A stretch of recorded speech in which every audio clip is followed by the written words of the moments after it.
भुवन block अंतर्गत बालिबो ग्राम पंचायतर 10टी ग्राम और पड़ोशी grammar लोकमानंकु नहीं एक साधारण बैठक अनुष्ठित होइतिला।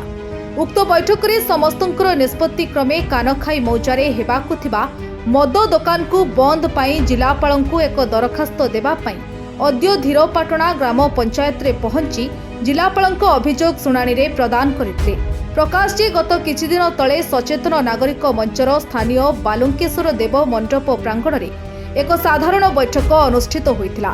उक्त बैठक में ग्राम पंचायतर उन्नतीकरण शिक्षा स्वास्थ्य परिवेश कृषि और सामाजिक विधि व्यवस्था उपरे आलोचना करा जायतिला। उक्त बैठक में पंचायतर बुद्धिजीवी युवगोष्ठी समाजसेवी तथा 82टी स्वयं सहायक गोष्ठीर सदस्य माने जोग देइथिले।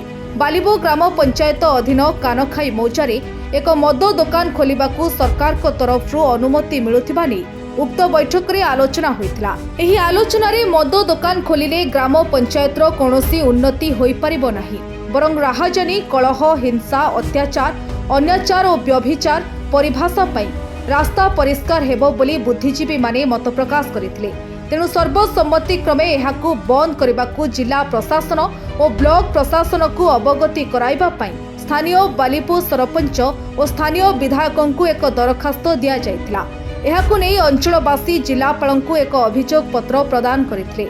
एही अभियोग प्रदान बेले स्थानीय सरपंच शुभस्मिता बारिक सहित बालिपो ग्रामवासी विनोद कुमार स्वाई गोकुलानंद बारिक सनातन कर गणेश्वर स्वाई रवि सेठी कानखाई ग्रामर आनंद कुमार साहू पवित्र कुमार साहू दुर्योधन साहू विश्वनाथ बेहेरा मनोज देहुरी टिटुन साहू सरोज कुमार बेहेरा समेत शताधिक अंचलवासी जोग देइथिले। मलय कुमार त्रिपाठी सेवा समवाय समिति सभापति बालिबो। कौन कहबे काहे आछन आज बालिबोर समस्त सचेतन नागरिक एवं समस्त बुद्धिजीवी समस्ते एठिक आसु कलेक्टर को ग्रीभांस देवाई आम सूचना पाइलु गतकाली जे 10 तारिख सुधा गोटे जदि आम ग्रीभांस नदेबू गोटे मद दुकान होगा जाऊँगी ठिपी बंद विदेशी मद दुकान जहाँ को आम प्रतिवाद करुचु सेटा आम पंचायत हेल्ले अनेक क्षति घटो से गतकाली आम नोटिस पाइलु। आज इमिडिएट 10 तारिख लास्ट डेट थी हेतु समस्ते आसी कलेक्टर को आमर प्रतिवाद देवाई आसचु।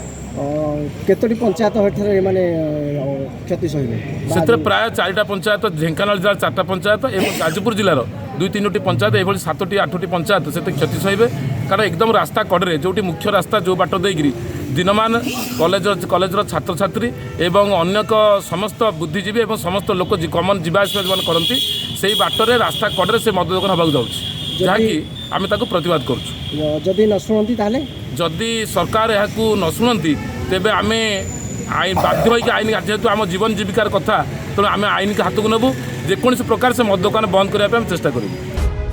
ब्यूरो रिपोर्ट आरंभ न्यूज। अधिक खबर पाई आम फेसबुक पेज को लाइक फॉलो एवं यूट्यूब चैनल को सब्सक्राइब करंतु।